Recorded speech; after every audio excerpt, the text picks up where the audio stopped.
एक समय था जब मणिपुर को पहले की सरकारों ने अपने हाल पर छोड़ दिया। इस देश के प्रधानमंत्री जब वहां पर चुनाव प्रचार कर रहे थे नरेंद्र मोदी जी, तो अगले 25 साल की नींव रखने की बात करते थे। अब जब हिंसा भड़की हुई है तो ना शांति की एक अपील है, ना एक सार्वजनिक रूप से उन्होंने शब्द बोला है कि कौन इतनी तकलीफ उठाए, कौन इतनी दूर जाए। सरकार को मानो कोई फर्क ही नहीं पड़ रहा है। स्थिति राज्य सरकार से कंट्रोल नहीं हो रही है। दिल्ली के हुक्मरान हाथ पे हाथ धरे बैठे हैं। जब अपनों से ऐसी बेरुखी रहेगी तो दूरियां बढ़ेगी। जो जुमला फेंकते हैं रूस और यूक्रेन का युद्ध रुकवाने का, पहले ये गृह युद्ध तो रुकवा लीजिए। कुछ ही महीने पहले प्रधानमंत्री मोदी ने मणिपुर के संदर्भ में क्या कहा था, वो सुन लेना जरूरी है। साथियों, एक समय था जब मणिपुर को पहले की सरकारों ने अपने हाल पर छोड़ दिया था। जो दिल्ली में थे वो सोचते थे कि कौन इतनी तकलीफ उठाए, कौन इतनी दूर जाए। जब अपनों से ऐसी बेरुखी रहेगी तो दूरियां बढ़ेगी। तो सुना आपने, लेकिन 40 दिन से ऊपर हो गए, मणिपुर लगातार जल रहा है। मणिपुर इस देश का हिस्सा है, इस देश का एक राज्य है। हिंसा का यह आलम है कि लोग एक दूसरे के खून के प्यासे हुए पड़े। 103 लोगों से ज्यादा की मौत हो चुकी है। 60,000 से ज्यादा लोग विस्थापित हो गए।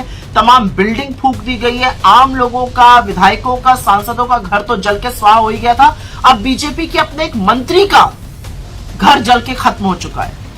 कानून व्यवस्था पूरी तरह से ध्वस्त है। स्थिति संभले नहीं संभल रही है, इनफैक्ट बद से बदतर होती जा रही है। लेकिन ऐसा प्रतीत होता है कि दिल्ली की भाजपा सरकार को मानो कोई फर्क ही नहीं पड़ रहा है। स्थिति राज्य सरकार से कंट्रोल नहीं हो रही है। दिल्ली के हुक्मरान हाथ पे हाथ धरे बैठे हैं। ऐसा नहीं अमित शाह गए थे वहां पर, लेकिन वो पर्यटन करने गए थे या समस्या का समाधान खोजने गए थे, मुझे नहीं पता। मैं नहीं समझ पा रही हूं, क्योंकि उनके आने के बाद से तो हिंसा और भड़क गई है। कर्फ्यू लगा हुआ है और लगातार हिंसा हो रही है, लगातार लोग मारे जा रहे हैं। तो स्थिति इतनी कंट्रोल से बाहर कैसे हो गई है? इस देश के प्रधानमंत्री जब वहां पर चुनाव प्रचार कर रहे थे नरेंद्र मोदी जी, तो अगले 25 साल की नींव रखने की बात करते थे। अब जब हिंसा भड़की हुई है तो ना शांति की एक अपील है, ना एक सार्वजनिक रूप से उन्होंने शब्द बोला है इस हिंसा के खिलाफ, इन मौतों के खिलाफ। और अब तो वो भयावह सच सामने आ रहे हैं जहां पता चल रहा है कि चुनाव जीतने के लिए हेमंत बिस्व शर्मा, राम माधव और भारतीय जनता पार्टी ने मिलकर उग्रवादी संगठनों का सहारा लिया था।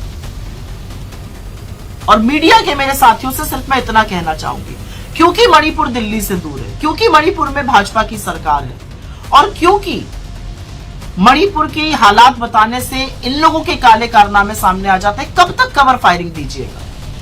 मणिपुर इस देश का हिस्सा है, और जो अखंड भारत का दंभ भरते हैं, पहले इस देश के एक हिस्से को तो बचा लीजिए।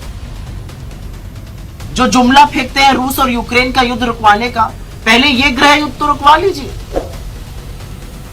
असलियत यह है कि मणिपुर जल रहा है। प्रधानमंत्री जी, अगर आपको अपनी यूएस की पैकिंग से फुर्सत मिल जाए तो संज्ञान लीजिए और स्थिति में सुधार बहाल करने के लिए प्रयास करिए, क्योंकि ऐसा लगता है कि मणिपुर को तो आपने उनके हालात पर छोड़ दिया।